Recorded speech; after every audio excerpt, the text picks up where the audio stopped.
is Marco, and in this video I'm going to show you how to mine YesCoin on Telegram.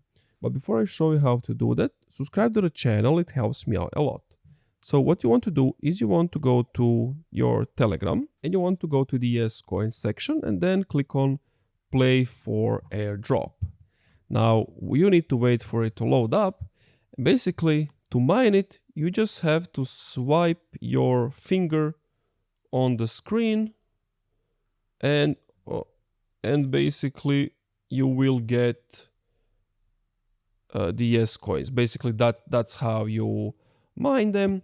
And once you have enough, you can go to the build section. You can go to the build section and upgrade stuff, like do whatever you want. But basically this is how you mine. And that's it. Thank you for watching this video. If you enjoyed, leave a like, comment, subscribe.